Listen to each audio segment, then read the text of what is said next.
Holy shit, Coke fans and Pepsi fans. Welcome to episode 16 of Fanboy with an Opinion for June 5th. I am Eric. Today I will be discussing the first episode of DCU's newest show, Swamp Thing. Then, staying on the DC theme, I'm going to review their latest miniseries that just wrapped up, Heroes in Crisis. Then, finally, share some of my picks for new release Wednesday. Okay, first I would like to talk about this new TV show called Swamp Thing. It's on the DC Universe app, and it premiered last Friday, May 31st. And it is about the comic book, I guess you call him superhero, Swamp Thing. So just a brief overview of what the character in the comic books is like. So Swamp Thing was first created in 1974. I'm lying. In 1971. And the House of Secrets number 92. And basically it tells a story about scientist Alec Holland, who got into this accident which turned him into this monster. Because in the beginning he was kind of like a monster. Marvel had a long line of monster stories, and this was the 70s, and so he started off as a monster, and he was basically a creation of an accidental scientific experiment sort of thing. If I remember correctly, his experiments were sabotaged, and he was covered in chemical fire, and he ran into the swamp, and he basically became like this monster with a combination of the chemicals that were on his body and the swamp. Years later, he was written by legendary writer Alan Moore, and Alan Moore kind of changed him a little bit, and he took away that swamp monster element and made him into an elemental god, pretty much. So he became a part of this thing called the green, and the green is like a connection to every plant life on Earth. And Swamp Thing became more of an advocate of basically the planet Earth. And also the fact that Alan Moore changed the origin, where instead of Swamp Thing being Alec Holland, he was kind of like an essence of Alec Holland. And there's this very famous story where Swamp Thing finds this skeletal remains of Alec Holland. And it basically says that Swamp Thing didn't turn into Swamp Thing from Alec Holland, and just a piece of Alec Holland became a part of the green, and then that's what created the Swamp Thing. So that's he also the core of the stories, I forgot to mention this part. The core of the stories is really a love story, because he was in love with, what the hell is her name? She's in the show. With Abigail Arcane. She becomes his love interest. That's pretty much the core of the story throughout every volume.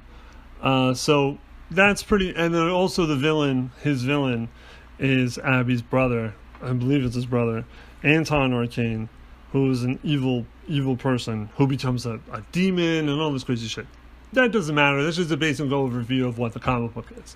Now, the TV show is supposed to be more of an element of horror. And like the very first scene was very reminiscent of a horror movie. There was 3 guys on a boat. You don't really know what they were doing. They were supposed to drop something off inside the swamp. They're like deep in the swamp in the middle of the night.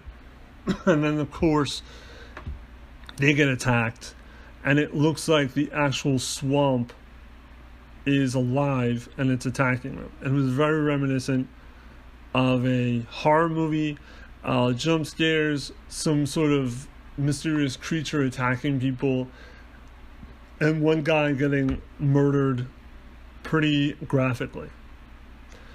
And then the intro starts and all that jazz, and then it starts off with Abby Arcane, who's works for the CDC, and she's been called in to investigate this epidemic. And then, of course, the epidemic is in her hometown, which she hasn't been to in I think, since she graduated high school. We don't get a lot of why we get a little bit of why she left later on in the episode. But the focus seems to be more on her and this epidemic, and she finds out that the epidemic is plant life. And there's a little girl who collapses in her school classroom. She becomes basically patient zero. Abby runs into this other doctor who's kind of aloof. He first appears in the hospital that Abby is working in, the local hospital. And, it seems like he's been there before, that he keeps trespassing and looking through the medical files. And he's trying to get her to that they can, like, kind of share notes. And, of course, he seems a little oddballish. That he's trespassing and stuff.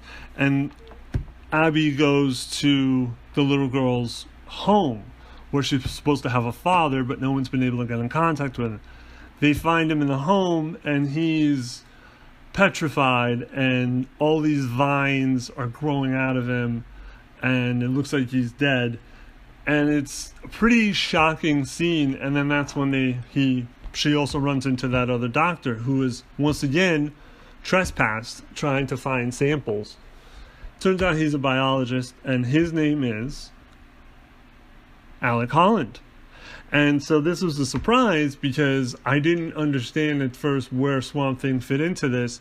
And then, of course, when you see Alec Holland, you know that he's going to eventually turn into the Swamp Thing. He's a very tragic character, but at first, he and Abby start to connect a little. They start to trade notes. He shows her a sample of the swamp water that is, when it's added to vegetation, it just grows insane and kind of becomes violent. And she goes to create a autopsy on the little girl's father. And that scene was pretty out there. That was straight out of a horror movie. And let me make something clear, that one of the executive producers is James Wan, who predominantly has made horror movies in his film director in his career. He did Aquaman, and he did a Fast and the Furious movie, which 7, Furious 7. I don't know. I don't watch those damn movies. And so he has a lot of horror influence, and he stated that this was going to be a horror movie. So there's, a horror like TV show. It really has a blend of mystery and horror, because we also get a lot of there's like a guy who, Will Patton plays this guy who's kind of rich, and he has like a scientific thing. He's like researching the swamp, and he wants to find the secrets of the swamp. And there's a lot of other backstories to the town, which adds to the mystery. And also the fact that his wife, played by Virginia Madsen, is very angry that Abby has come back into town, because Abby is a connection to her Virginia Madsen's daughter dying. And Abby blames herself, but at this point we really don't know what happened. So like I said, it's part horror, part mystery, and the scene where they're doing the autopsy is pretty dope. It was pretty gross. There's a subgenre of horror called body horror, and it's movies like The Fly and anything David Cronenberg has done, pretty much, Videodrome, and this movie from the 80s called The Thing. And so this scene reminded me a lot of The Thing, because you have bodies mutating, you have bodies with things growing out of them, and trying to kill Abby and Alec. And then it has some sort of connection to the little girl. So the little girl stops it, and Abby's able to rescue the little girl, and Alec, he stops this creature, this swamp creature, with fire, which I thought was very interesting that he used fire, because it felt like two things. It felt like it was foreshadowing what was going to happen to him, but then again, it was also a reference to what happens to him in the comics. Like I said, in the comics, he gets caught on fire. So I found that to be interesting. So then after that, they like, what the fuck is this? What do we do? And they do more research, gobbledygook, and they put stuff in the machine, and they're waiting for this and that, and then they start talking about themselves, and Alec has a murky past, and so does Abby, so they start to bond.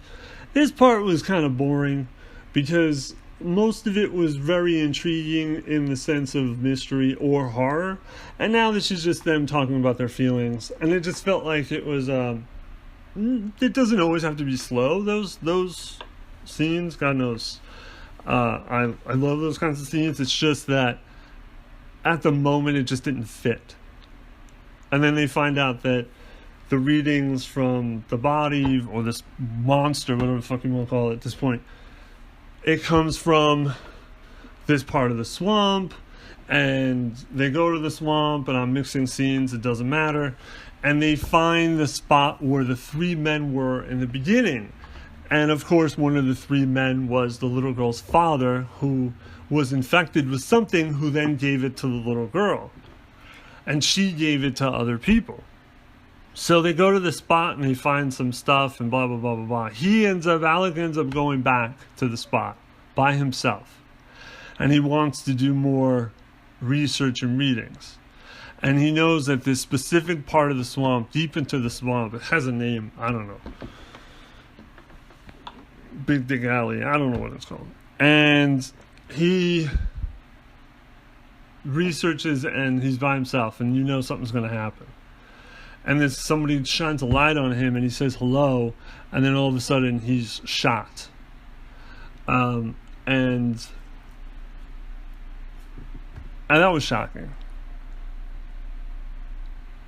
So then he falls into the swamp, and the guy who shot him causes Alec's boat to explode. So again, he actually didn't get caught on fire like he does in the comics. And Swamp Thing has been turned into movies before and other TV shows, and every origin has been Alec catching on fire and then falling into the swamp. So that did not happen here. It was a little bit close. But then Abby, who is nearby, hears the explosion. She goes, and now she's being attacked by some sort of swamp monster. And then at the very end, something is crawling out of the swamp with hands and a head and arms, and she runs away screaming. And of course, it's Alec, who's now becoming Swamp Thing. I liked the first episode, except for that part where they were talking about their feelings and it kind of dipped a little. It is a very interesting take on this character because, like I said, I don't know how central Swamp Thing is going to be a part of the show. And it feels like it's going to be more about Abby, at least in the beginning. And obviously it's going to be about their relationship. I don't know how he's going to be connected to this life-threatening epidemic. Obviously it's some sort of evil part of the swamp, and maybe Swamp Thing could then do something about it and kind of take control and be like, calm down. Also, there's going to be more about this businessman who lives in this town because he's trying to, like I said, mine the secrets of the swamp and make a profit out of it somehow. The origin, I said, is a tad different, but I'm really interested in seeing how this is going to go. It seems like a lot of people are loving this episode. I wouldn't say I loved it, but I really did enjoy it, except for that one part. The horror and the mystery is a very good blend, and I hope they can keep that mystery part to it. But I'm very interested in seeing it. However, I am not going to watch it week to week. I'm going to let the episodes be released and then binge it close to when it's over, which is what I did for Doom Patrol. So expect a full season review when the show is over. This is just a little bit of a discussion of what I thought of the first episode. Very good. Hope it stays very good. Hope it doesn't go down like Titan level. And hope it stays up and like Doom Patrol level, which I loved. Yeah, liked it. Can't wait for more. We've come to the middle of the podcast, and I would like to talk about a DC Comics miniseries called Heroes in Crisis. It was nine issues, and the last one finally came out. And I find this to be a very interesting yet equally frustrating miniseries. There's a little bit of a backstory.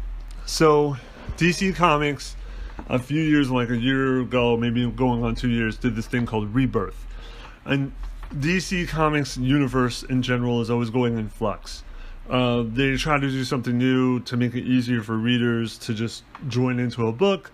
It doesn't work out, and a few years later, they retcon the universe and they try to start from fresh. A bunch of years ago, they tried to do this with the New 52. Fans weren't really crazy about it, so they tried to streamline things again with Flashpoint, and that kind of came with its own problems. And then they did DC Rebirth, which so far people have been pretty okay with. That also created the storyline that a character from The Watchmen, Dr. Manhattan, reshaped the DC universe, and that kind of spawned its own title called Doomsday Clock, and I'll talk about that eventually. One of the characters, when they did the New 52, one of the characters that kind of got forgotten was a Flash character named Wally West.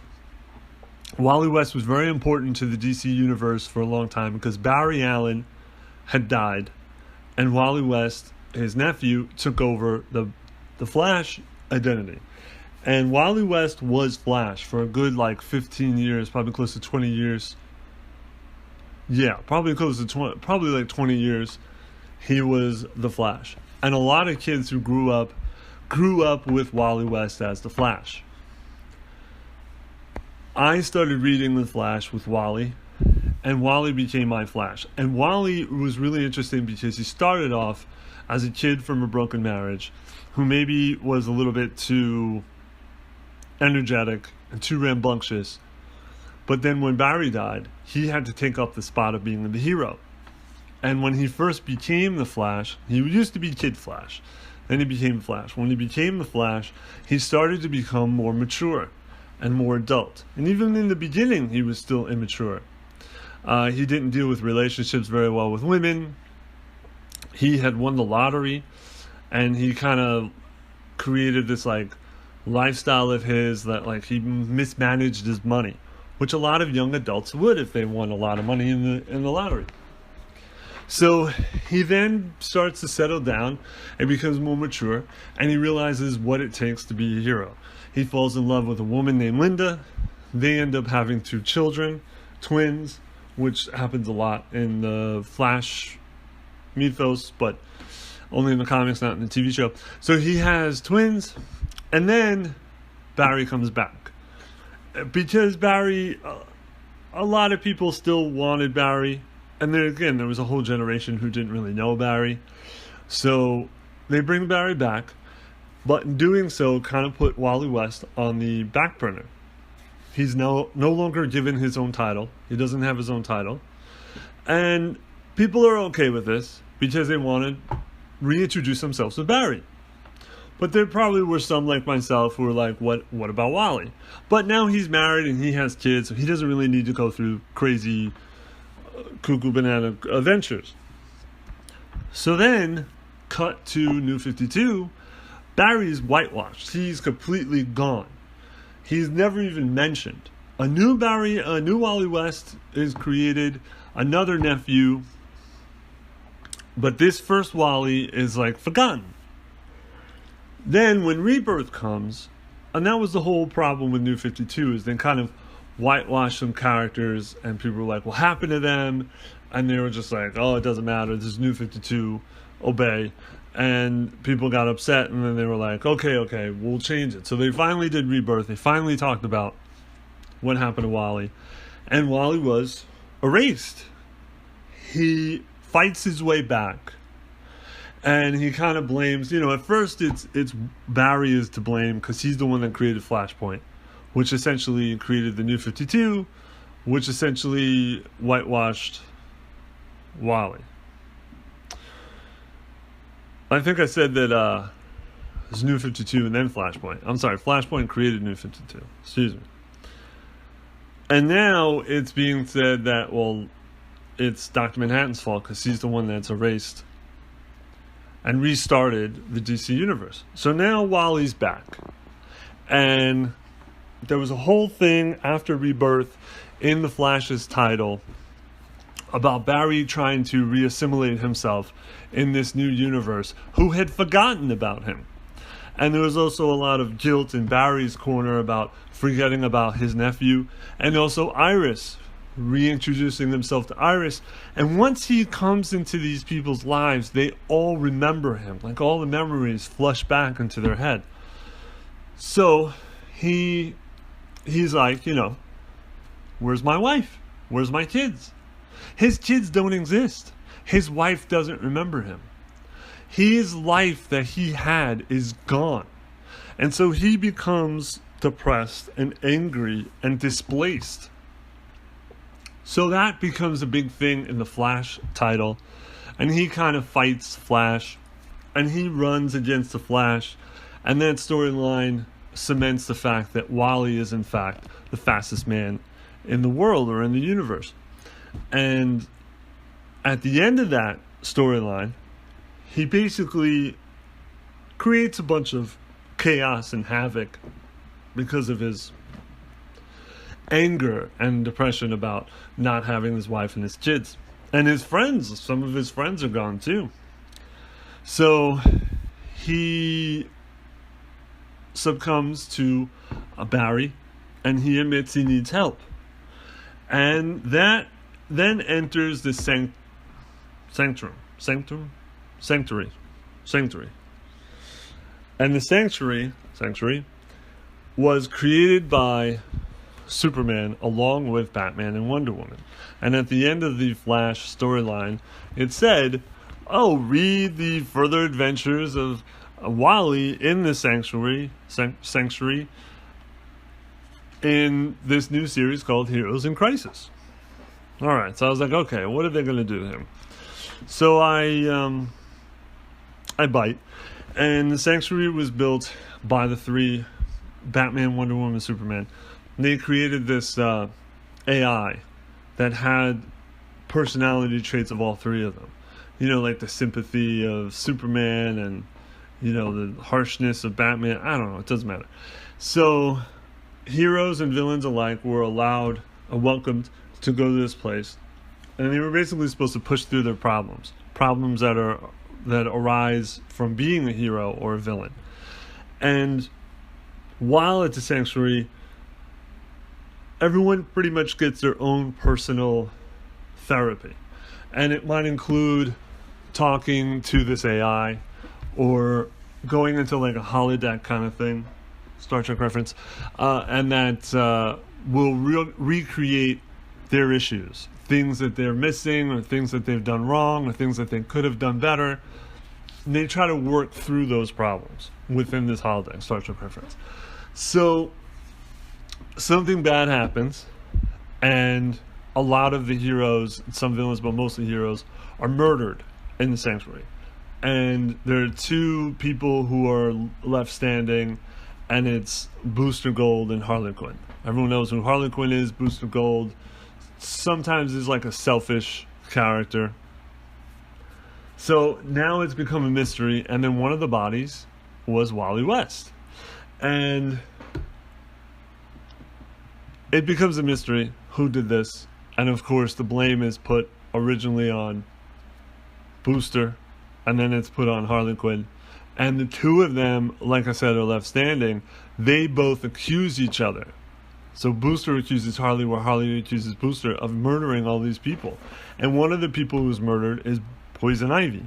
And for those who don't know, Poison Ivy is in a sexual relationship with Harley Quinn. Relationship. Romantic relationship.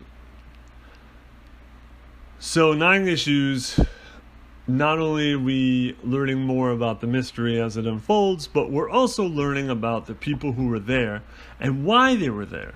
And one of the things that they do in the book is they'll show a full page with 9 panels, and each panel will have a different character from the DC universe, whether it be hero or villain.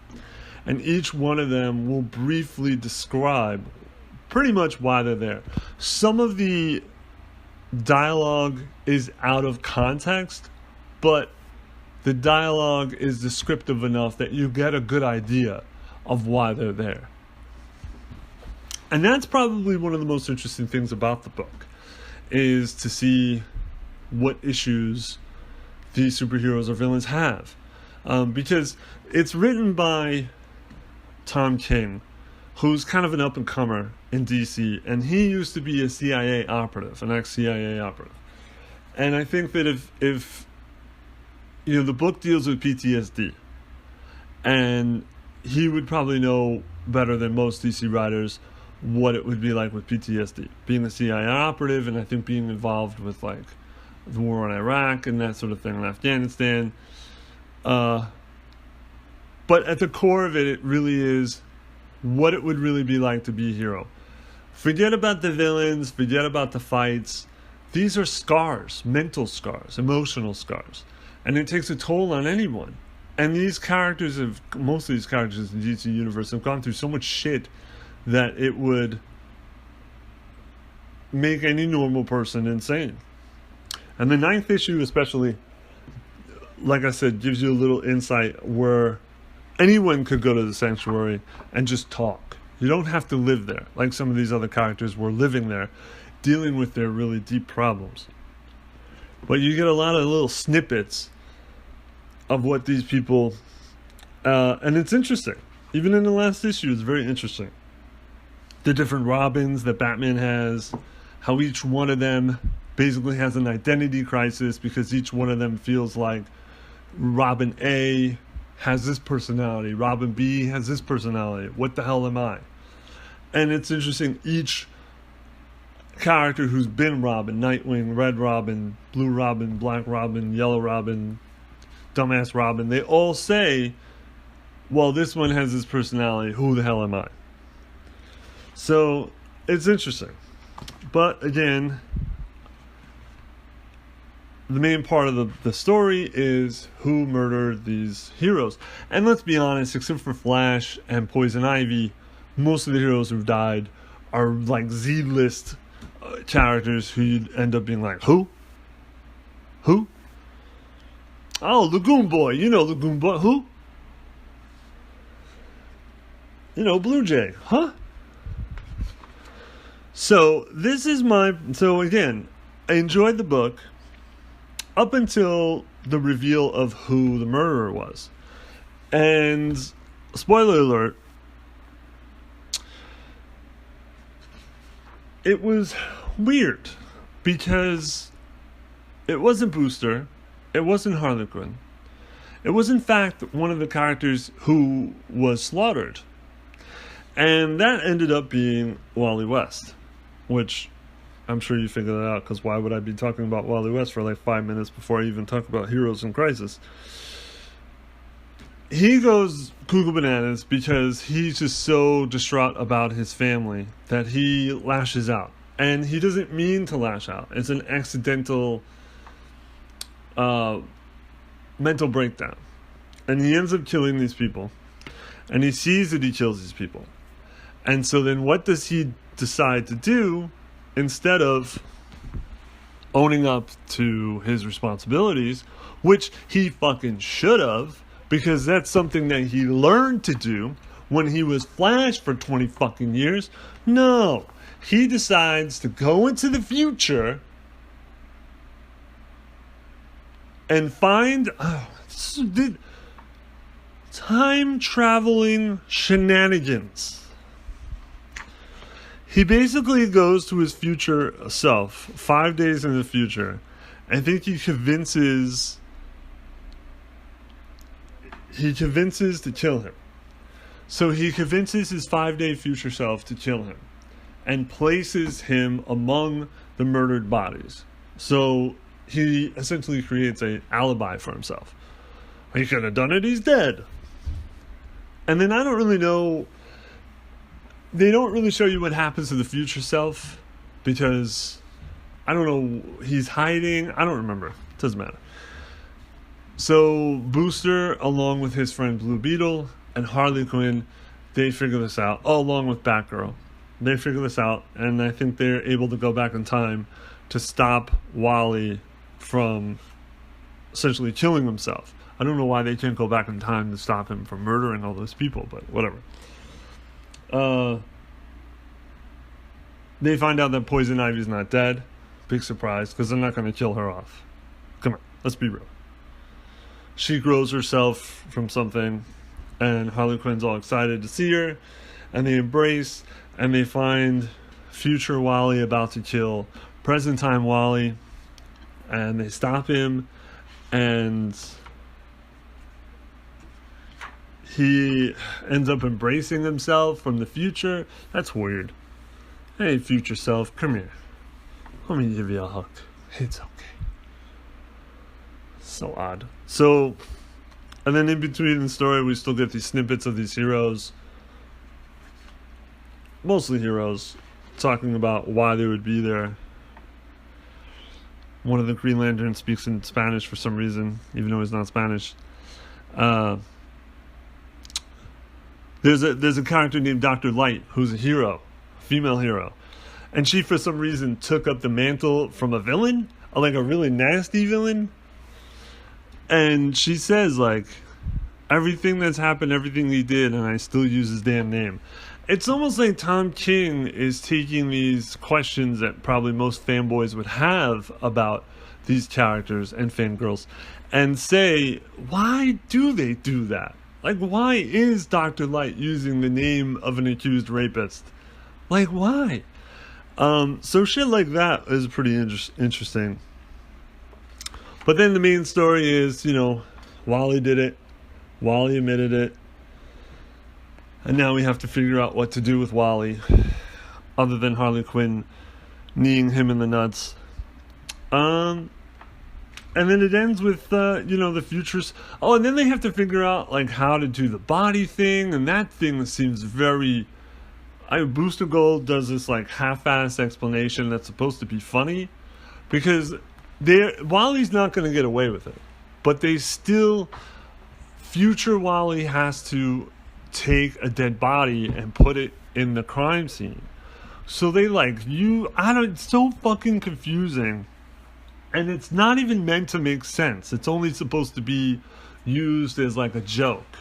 But then they do something, and so future Wally brings the body, and then he goes back into the future where present Wally is then basically arrested. He confronts Superman and Barry, who get no dialogue. I mean, Barry was so pissed off when he found out that Booster might have killed Wally. And he goes crazy and he wants to solve the murder himself. And then you just get one panel of Wally like, I did it, and Barry doesn't say anything. And then he's just put away. And, like, the last of it is just like he's sitting in a cell while the sanctuary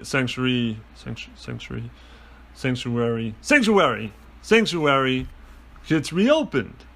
And that's it. And that's like the end. It's like, oh, it would blah, blah, blah.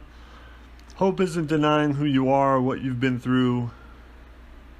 Hope is knowing what you carry with you. Everything's hunky-dory. Booster Gold and Blue Beetle are laughing and drinking, and Harley Quinn and Poison Ivy are walking together, and the sanctuary's open, and Wally's in prison. That's it. These people are dead. They're Z-list characters, but they're still dead. You can't do anything to stop that. You can't use time travel shenanigans. You can't do Avengers Endgame and take Infinity Stones. It's the wrong company, folks. And you take the Avengers Infinity Gems and you put them back there. I don't understand this. Why can't you fix, everything's hunky-dory? These people are dead. Wally's a murderer. Oh, it was an accident. Yeah, it was an accident, but you wouldn't take responsibility for it. You had to use time channel shenanigans to hide your tracks. What the fuck is this? I mean, it started off great, and I still love the analogy, and I still love the core of the book of dealing with your problems and being a superhero. Hey, folks, superheroing ain't fun. That should be the tagline. Superheroing ain't fun.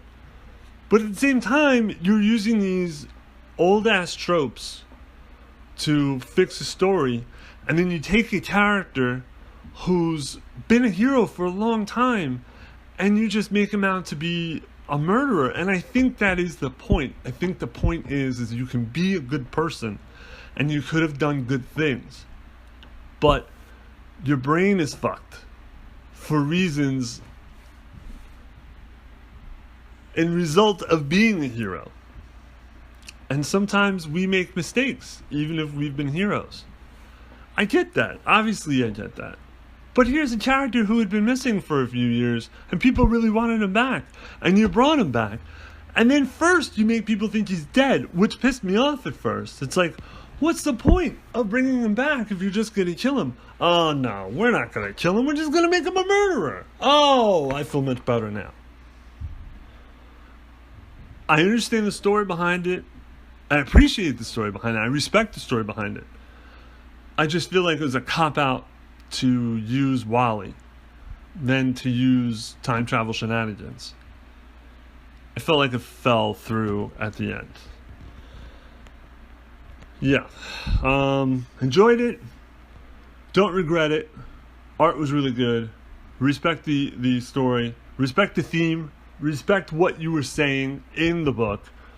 Just the last part was just bullshit. This week's picks for new releases. The first one is a DC comic. Seems to be a bit of a theme this podcast, this episode. Deceased #2. Now, if no one knows or no one remembers, Deceased, spelled DC and then EASED, is basically DC's version of Marvel Zombies or The Walking Dead. There's a virus and it's spreading throughout the DC universe, and heroes and villains alike are turning into zombies. There was a cliffhanger at the end of issue 1, which that Batman, realizing that this virus, which started airborne, but now is gone from person to person, has been unleashed within Wayne Manor, and so as he tries to stop it, it's too late, and he's attacked by Robin, Nightwing, and Batgirl, and he's being essentially bitten. So far, pretty interesting. I feel like they're a little bit late to the party when it comes to the zombie bandwagon, but nonetheless, it's so far so good. So I'm kind of excited about this for the moment, and I want to see what goes on in the series. The next one, we're gonna get off the DC track now, and we're gonna go to Birthright number 36, which is Image Comics. Don't talk about Image too often, which I should, because I do read a lot of Image. Birthright is a Cuckoo Bananas title. Started off really interesting, and it really was a mix of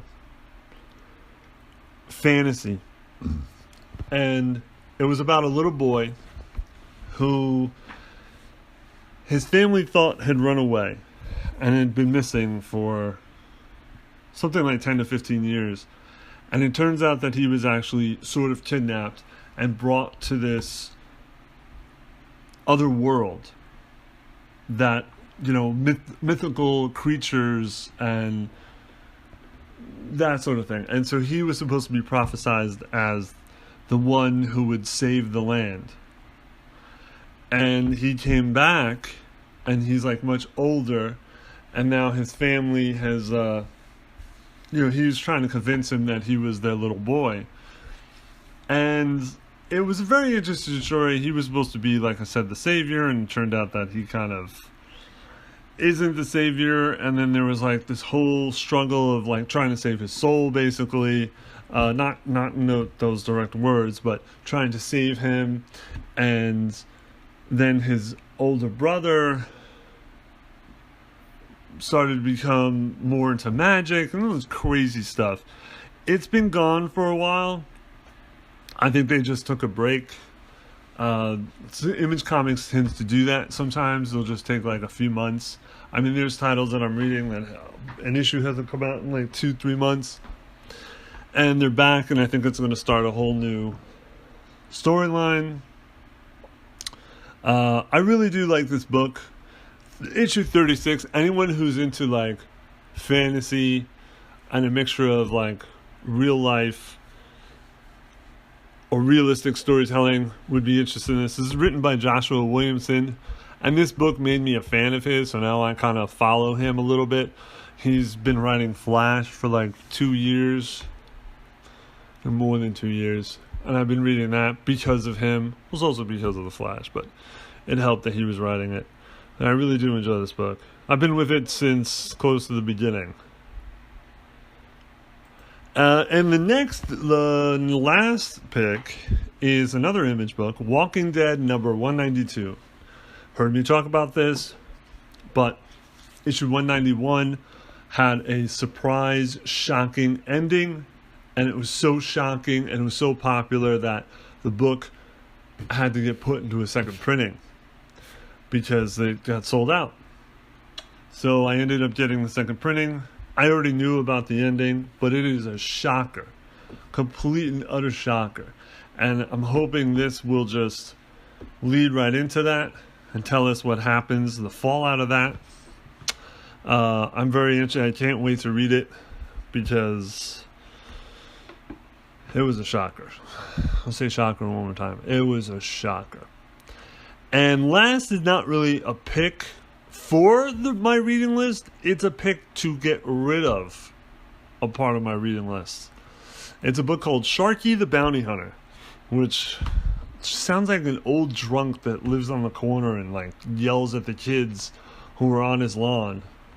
Old man Sharky's out again. Get off my lawn, dirty kids. Anyway, it's written by this writer that I talked about, Mark Millar.